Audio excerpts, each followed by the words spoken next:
तो आज का सबसे पहला प्रश्न है, लिब्रे ऑफिस कैल्क में जो डिफ़ॉल्ट एक्सटेंशन होता है वो क्या है। यानी लिब्रे ऑफिस कैल्क स्प्रेडशीट का डिफ़ॉल्ट एक्सटेंशन की बात की गई है।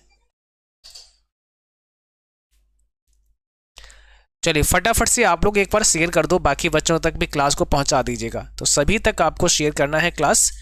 और अगर हम स्प्रेडशीट की बात करें तो ओडीएस हो जाएगा यहाँ पे, तो डॉट ओडीएस यानी कि ऑप्शन आपका वी करेक्ट है। ओके, बी ऑप्शन आपका करेक्ट है। चलो भाई अगला क्वेश्चन देखो, फेसबुक मैसेंजर किस प्रकार का है। आपसे पूछा है कि जो फेसबुक मैसेंजर है वो किस टाइप का है। तो फेसबुक मैसेंजर के बारे में आपको बताना है। आलोक प्रजापति गुड इवनिंग कह रहे हैं सर हमारे ट्रिपल सी में सी ग्रेड मिला है। चलिए कंग्रेचुलेसन, आपको बधाई हो आलोक जी, बहुत बढ़िया। शेखर कुमार जी कह रहे हैं सर हम पास हो गए हैं, बहुत शानदार। देखो आ गया है रिजल्ट अभी, लेकिन कुछ बच्चों का अभी नहीं आया है, उनका भी आ जाएगा, थोड़ा सा वेट कर लो। ऑप्शन सी है यहाँ पे इंस्टेंट मैसेजिंग। फेसबुक मैसेंजर की बात करें तो इंस्टेंट मैसेजिंग कहलाएगा, और इसको शॉर्ट में आईएम कह सकते हैं। व्हाट्सएप ग्रुप में अधिकतम कितने सदस्य हो सकते हैं। आपसे पूछा है कि व्हाट्सएप ग्रुप जो होता है उसमें अधिकतम मेंबर कितने हो सकते हैं। आप सभी अपने आंसर कमेंट में लिखें। जय हिंद, गुड इवनिंग। जो भी क्लास में आ चुके हैं आप सभी को नमस्कार। ठीक है, तो जरा यहाँ पर बताइए कि सही जवाब क्या होगा। Amandeep Kaur thank you so much, मेरा भी triple C plus exam clear हो गया। चलिए बहुत शुभकामनाएं, बहुत बधाई आपको। ठीक है सर, मेरा बी ग्रेड मिला है, बहुत शानदार, वेरी गुड। देखो 1024 होगा, यहाँ पे क्या होगा 1024 मेंबर जुड़ सकते हैं व्हाट्सएप ग्रुप में। अगला सवाल, IMEI नंबर के लिए कौन सा कोड डायल करते हैं। IMEI नंबर के लिए आप कौन सा USSD कोड डायल करते हैं। पंडित जी कह रहे हैं सर आप बी ग्रेड से पास हैं। चलिए बहुत बहुत बधाई आपको भी। जो भी साथी triple C exam and triple C plus exam qualify कर चुके हैं, हमारी तरफ से आपको बहुत बहुत बधाई। ठीक है, और जो अभी एग्ज़ाम देने वाले हैं आपको भी शुभकामनाएं, आप भी अपने एग्ज़ाम को ऐसे ही क्वालिफाई करें। ठीक है, देखो भाई यहाँ पे IMEI का मतलब क्या होगा, फुल फॉर्म भी एग्जाम में पूछ सकता है। इंटरनेशनल मोबाइल इक्विपमेंट आइडेंटिटी होता है, और *#06# कोड होता है। *#06#, ठीक है, *#06# कोड डायल करते हैं IMEI नंबर का पता लगाने के लिए। IMEI लिब्रे ऑफिस कैल्क में cell format dialog box open करने की शॉर्टकट की। जैसे आप लिब्रे ऑफिस कैल्क में हैं और आपको सेल फॉर्मेट करने के लिए एक डायलॉग बॉक्स ओपन करना है।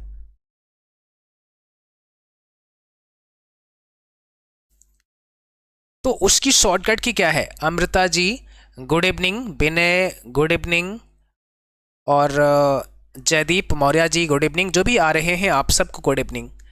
देखो अगर हमें सेल को फॉर्मेट करने का बॉक्स ओपन करना है तो Ctrl+1 प्रेस कर लीजिएगा। आप किसी सेल पे क्लिक करो, Ctrl+1 दबाओ, सेल फॉर्मेट बॉक्स ओपन हो जाएगा। ठीक, लिब्रे ऑफिस इम्प्रेस में जूम का न्यूनतम साइज कितना है। इम्प्रेस क्या है, एक प्रेजेंटेशन सॉफ्टवेयर है, और मिनिमम जूम कितना कर सकते हैं। ठीक है, चलिए राधे राधे। पेपर कब है सर, प्रियांशु आपको पता नहीं पेपर कब है। 27 से 31 के बीच में होगा, थंबनेल पे लिखा है पेपर 27 दिसंबर से 31 दिसंबर के बीच में होगा आप सबका। ठीक है, चलिए विकास Kumar ji good evening. Okay, देखो यहाँ पे 5% होगा, करेक्ट आंसर कौन सा है 5%। मिनिमम 5% कर सकते हैं, और मैक्सिमम क्या है 3000%। मैक्सिमम कितना कर सकते हैं 3000% मैक्सिमम कर सकते हैं, तो ये याद रखना है। चलो आगे बढ़ते हैं। FD पर कंपाउंड इंटरेस्ट पैड की जाती है कितनी। जो FD है इस पर कितना कंपाउंड इंटरेस्ट आपको दिया जाता है। FD पर कितना कंपाउंड इंटरेस्ट आपको दिया जाता है। बहुत बढ़िया, 2 मंथ से सर आपका वीडियो देख रहा हूं, क्या बात है। देखो देखो सबका रिजल्ट 1 वीक में आ जाएगा, 1 वीक लगेगा। 1 वीक से पहले पहले सभी का आ जाएगा जिन्होंने अपना एग्जाम नवंबर में दिया था ना, सभी का आ जाएगा। यहाँ पर ऑप्शन बी है आपका क्वार्टरली, ठीक है। अच्छा, एफडी का मतलब फिक्स्ड डिपॉजिट, क्या होगा? फिक्स्ड डिपॉजिट होता है और इस पर इंटरेस्ट कैसे पेड होता है? क्वार्टरली पेड होता है। चलो आगे बढ़ते हैं। पीएमजेडीवाई की फुल फॉर्म क्या है? पीएमजेडीवाई की फुल फॉर्म क्या है? फटाफट से आप लोग आंसर करते जाओ, फटाफट से हम क्लास आपको पढ़ाते जाएं। 1 वीक बताया हमने, आज से 1 वीक में आ जाएगा मेरे हिसाब से। प्रधानमंत्री जनधन योजना क्या है? प्रधानमंत्री जनधन योजना है इसका फुल फॉर्म। अच्छा, ये सवाल काफ़ी पॉपुलर है। कौन सा बड़ा डेटा ढांचा गूगल द्वारा विकसित किया गया था, ऐसे पूछता है ना। तो इसका सही जवाब क्या है? ऑप्शन पहला है map reduce, correct answer first है। फिर पूछता है पहला आईओटी डिवाइस कौन सा था? ये सवाल भी काफ़ी पॉपुलर है। फर्स्ट आईओटी डिवाइस कौन सा है, ये आपसे क्वेश्चन पूछेगा। भाई आप लोग शेयर नहीं करते हैं क्लास को, मुझे लगता है क्लास को जरा शेयर कर दो, है ना। बाकी बच्चों तक भी क्लास को पहुंचाओ, थोड़ा शेयर करो, संख्या बढ़नी चाहिए, ठीक है। तो आपको क्या करना है, जितने भी आपके साथी हैं उन तक क्लास को पहुंचानी है, क्लास को शेयर करना है। लाइक और शेयर करते रहो, ये आप सबकी जिम्मेदारी है। और जो नए साथी हैं जिन्होंने चैनल को अभी तक सब्सक्राइब नहीं किया है, उनको सब्सक्राइब भी कर लेना है। तो पहला आईओटी डिवाइस की बात करें तो कोका कोला वेंडिंग मशीन है, याद रखना है। देखिए, पहला इंटरनेट ऑफ थिंग्स अगर हम आईओटी की बात करें तो 1980 के दशक, है ना, की शुरुआत में कार्नेगी मेलन विश्वविद्यालय में एक संशोधित कोका कोला वेंडिंग मशीन थी, समझ रहे हो। अब इसके साथ साथ में एक और पूछ सकता है, कई बार ये ऑप्शन में नहीं रहता है, तो कई बार स्मार्ट टोस्टर रहता है। तो उसके बाद 1990 में एक आईओटी डिवाइस स्मार्ट टोस्टर का निर्माण किया गया, जिसे जॉन रॉमकी ने बनाया था। तो ये दो नाम याद रखना है जब भी आपसे पूछेगा first internet of thing device कौन सी थी, पहली आईओटी डिवाइस कौन सी थी। तो या तो ऑप्शन में ये रहेगा, ठीक है, या फिर स्मार्ट टोस्टर रहेगा। निम्न में से कौन सा कंप्यूटर का वर्गीकरण नहीं है? कौन सा कंप्यूटर का क्लासिफिकेशन नहीं है?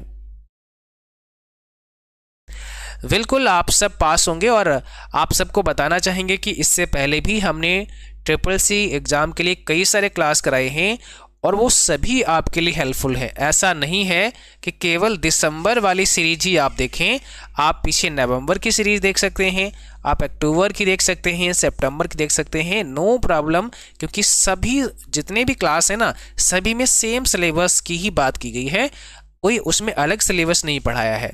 तो आप जितने भी ये सारे क्लास करा दिए हैं ऑलरेडी, आप प्रीवियस क्लास देखिएगा और अच्छे से तैयारी आप कर सकते हैं। तो यहाँ पे देखो, मैक्स फ्रेम कोई क्लासिफिकेशन ही नहीं है। अगर हम डिजिटल कंप्यूटर की बात करें तो आपको पता है, एक आपका माइक्रो कंप्यूटर होता है, दूसरा आपका मिनी होता है, तीसरा आपका मेन फ्रेम होता है और चौथा आपका सुपर होता है, ठीक है। तो बट मैक्स फ्रेम तो कोई कैटेगरी है ही नहीं। दुनिया का पहला सामान्य उद्देश्य इलेक्ट्रॉनिक डिजिटल कंप्यूटर कौन सा है?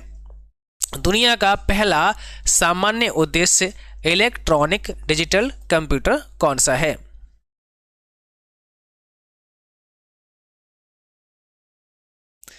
ओके, तो देखो यहां पर इस प्रश्न का सही जवाब कौन सा है? यहां पर आपका हो जाएगा ENIAC। ये क्या है?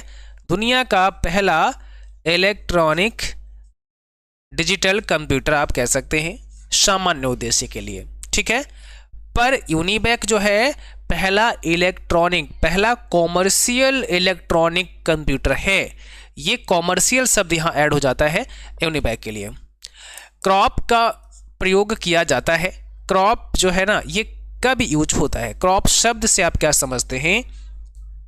तो क्रॉप का यूज कहाँ पे होता है, 4 ऑप्शन को पढ़ो। पिक्चर के किसी भाग को काटने के लिए, क्रॉप करने के लिए, पिक्चर के किसी भाग को छोटा करने के लिए, पिक्चर को रोटेट करने के लिए ना, पहला ही हो जाएगा। पिक्चर के किसी भाग को काटने के लिए हम क्रॉप यूज करते हैं, क्रॉप टूल का यूज करते हैं।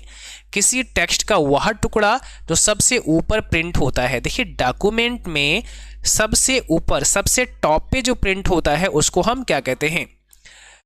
क्लास डेली ही चलेगी, बस कल क्लास आपकी नहीं चली है ना, बाकी क्लास जो है आपकी रेगुलर ही चलेगी, डेली चलेगी। किसी टेक्स्ट का वह टुकड़ा जो सबसे ऊपर प्रिंट होता है उसे आप क्या कहते हैं। एक तो फुटर दिया है, हेडर दिया है, सेंट्रल दिया है, डन, तो भाई इसको हम हेडर बोलते हैं।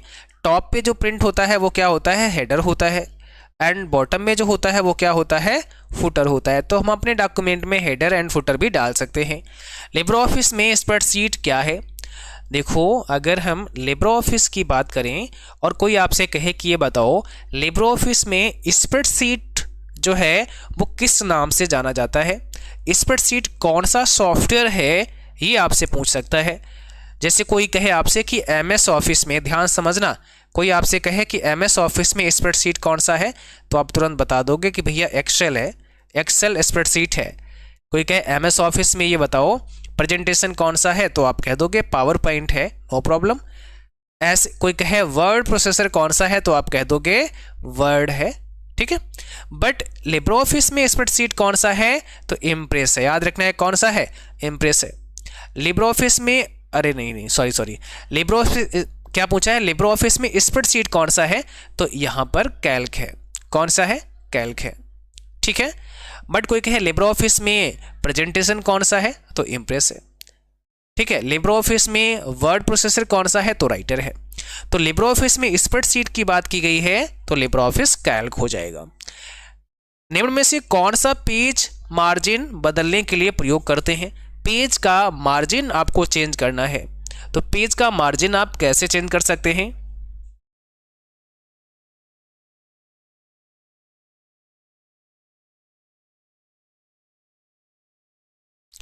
अगर हम देखें कि पेज का मार्जिन बदलने के लिए हम क्या यूज कर सकते हैं, formatting tool bar, page style command, या फिर यहाँ ऑप्शन पर बी हो जाएगा, पेज स्टाइल कमांड का यूज करते हैं। प्रेषक को वापस लौट आने वाला मेल क्या कहलाता है, ऐसा मेल जो प्रेषक को वापस लौट आता है, प्रेषक को वापस लौट आने वाला मेल क्या कहलाता है, आपको आंसर देना है। तो प्रेषक को वापस लौट आने वाला मेल जो होता है उसको क्या बोलते हैं, बाउंस मेल बोलते हैं, उसे हम लोग बाउंस मेल के नाम से जानते हैं। अचानक डिलीटेड फाइल को किस कमांड के द्वारा रिकवर किया जा सकता है, कोई भी फाइल आपकी डिलीट है उसको आप किस कमांड के द्वारा रिकवर कर सकते हैं, यानी रिकवर करते हैं तो उसको हम क्या बोलते हैं, ठीक है। तो उसको हम क्या कर सकते हैं, रीस्टोर कर सकते हैं, यानी रिकवर का मतलब उसको हम रीस्टोर कर सकते हैं अगेन। समानार्थी यानी सिनोनिम शब्द ढूंढने के लिए आप वर्ड में किस यूटिलिटी का उपयोग करेंगे, किस उपयोगिता का इस्तेमाल करेंगे, तो MS वर्ड या लिब्रे ऑफिस राइटर में समानार्थी शब्द के लिए आप किसका यूज करेंगे। CCC नवंबर का भी रिजल्ट आ गया है, कुछ बच्चों का आ गया है ना, कुछ का भी नहीं आया है, तो आप अपना चेक कर लो एक बार। ऑप्शन बी होगा यहाँ पे, थिसारस का यूज करते हैं। निम्न में से किस क्लाइंट प्रोग्राम के प्रयोग द्वारा इंटरनेट सर्विस तथा www पर उपलब्ध संसाधन का प्रयोग कर सकते हैं।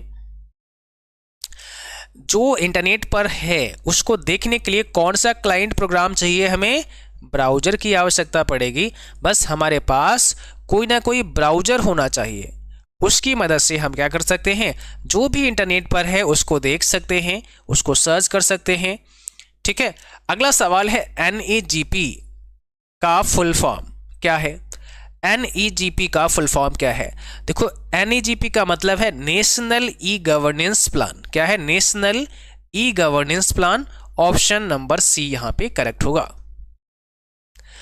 एक छोटा नेटवर्क जो इंटरनेट की सुविधा देता हो और कई कंप्यूटर का समूह हो, कई कंप्यूटरों का समूह हो, उसको हम क्या कहते हैं, जो इंटरनेट की सुविधा देता हो और कई कंप्यूटर्स का समूह है, कई सारे कंप्यूटर से कनेक्ट हैं, तो आप उसको क्या बोलते हैं,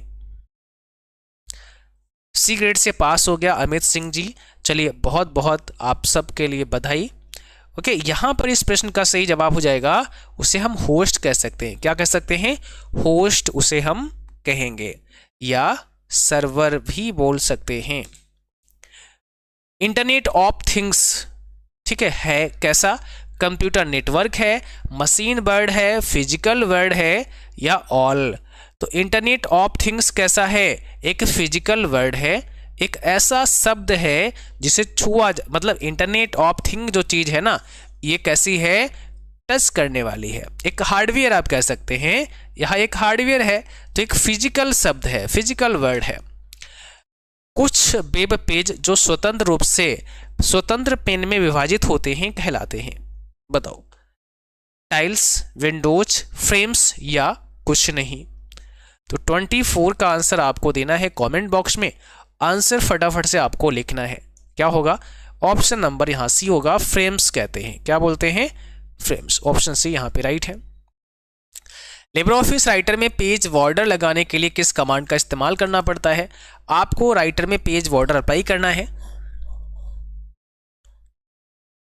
जी सरिता चौहान जी, क्लास आपको 8:30 पर देखनी है और चैनल का नाम है CCC वाईफाई स्टडी, ठीक है ना? तो CCC वाईफाई स्टडी को आप सब्सक्राइब कर लो।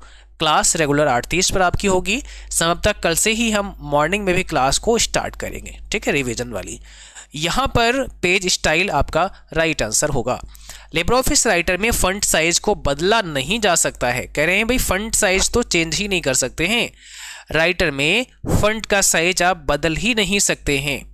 तो ऐसा तो नहीं है ना, ये फॉल्स है। फंट साइज बदल सकते हैं। अच्छा, मिनिमम कितना है? 6 है। अधिकतम कितना है? मैक्स कितना है? 96 है। ध्यान रखना, ये ड्रॉप डाउन में इतना होता है। अगर आप इससे कम करना चाहते हैं या ज़्यादा करना चाहते हैं तो मैनुअली 2 कर सकते हैं और 999.9 कर सकते हैं। ये मैनुअली बाहर टाइप कर सकते हैं। टास्क बार को कहाँ पर नहीं रख सकते हैं? टास्क बार को हम सेंटर पर नहीं रख सकते हैं, ठीक है। बाकी टास्क बार तो टॉप पे भी जा सकती है, राइट में जा सकती है, लेफ्ट में जा सकती है एंड बॉटम में बाय डिफॉल्ट होती ही है, बट बीच में हम टास्क बार को नहीं रख सकते हैं। तो आज का सेशन बस यहीं पर समाप्त होगा, है ना। उम्मीद करते हैं क्लास आपको समझ आई होगी। और आप सभी जिनका भी दिसंबर में एग्जाम है या जनवरी में एग्जाम है या नेक्स्ट मंथ में एग्जाम है, तो आपको रेगुलर क्लास फॉलो करनी है। इस QR कोड को स्कैन करके आप हमारे टेलीग्राम चैनल से जुड़ सकते हैं। तो आप इस पेज का स्क्रीनशॉट ले लीजिएगा, बाद में इसको स्कैन कर सकते हैं और हमारे टेलीग्राम चैनल से कनेक्ट हो सकते हैं।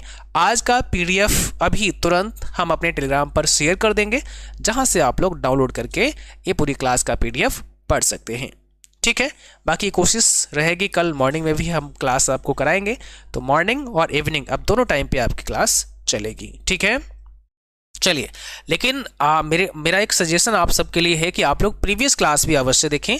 जो सीरीज हम ऑलरेडी करा चुके हैं, एक काम करेंगे, उसमें जो कुछ इंपॉर्टेंट प्लेलिस्ट है ना, ऐसे तो आप लोग ढूंढ नहीं पाओगे, तो उसका भी लिंक हम टेलीग्राम पर शेयर कर देंगे और आप टेलीग्राम से फिर वो सभी क्लास देख सकते हैं, ठीक। तो वो आपके लिए फिर आसान हो जाएगा। और जो भी दिन आपके पास शेष है, आज 18 दिसंबर हो गया है, 27 से आपके एग्जाम स्टार्ट हैं। अभी भी मन लगा के पढ़ लो तो भी बहुत कुछ हो सकता है, ठीक है। सर आपकी यूट्यूब क्लास से मेरा CCC+ एग्जाम क्लियर हो गया है, थैंक यू सो मच, बहुत बढ़िया। और हमारी तरफ से बहुत बधाई आपको CCC+, क्योंकि आजकल CCC+ की भी काफ़ी डिमांड है ना। बच्चों से CCC+ भी बहुत सारी जो गवर्नमेंट जॉब है वहाँ पे मांगा जा रहा है, मोस्टली मेडिकल डिपार्टमेंट में साथ ज़्यादा मांगा जा रहा है। तो आप सब पास होते हैं, मुझे बहुत अच्छा लगता है, क्योंकि आप CCC+ या CCC पास होते हैं और जब आप किसी एग्ज़ाम में, जब आप किसी जॉब के लिए अप्लाई करते हैं, वहाँ पर इसे यूज़ करते हैं और आप सफल होते हैं, तो इससे अच्छा और क्या ही हो सकता है ना। तो इसीलिए मेहनत करते रहिए, पढ़ते रहिए अच्छे से। और छोटा सा एग्ज़ाम है, कोई इतना बड़ा एग्ज़ाम है नहीं, थोड़ा सा बस ध्यान दो इस पर अगर आप, तो निश्चित सफलता मिल जाएगी। बहुत सारे बच्चे बिल्कुल ध्यान ही नहीं देते हैं, पे फॉर्म डाल दिया और भूल गए कि हमने फॉर्म भी डाला है, उनको लगता है कि क्या है, ऐसे पढ़ लेंगे। तो थोड़ा सा बस ध्यान देना है, बहुत ज़्यादा नहीं, और थोड़ा सा ध्यान देके भी आप अपने एग्ज़ाम को क्वालिफाई कर सकते हैं। लेकिन आपको ध्यान देना है, आपको भुलाना नहीं है कि हमने फॉर्म भर दिया बस सीधे एग्ज़ाम देने चले गए, तो ऐसा नहीं करना है ना। प्रॉपर आपको पढ़ लेना है, बस हो जाएगा। चलिए क्लास यहीं पर समाप्त करते हैं। जय हिंद, मिलते हैं फिर अगली क्लास में। तब तक के लिए थैंक यू, बाय बाय।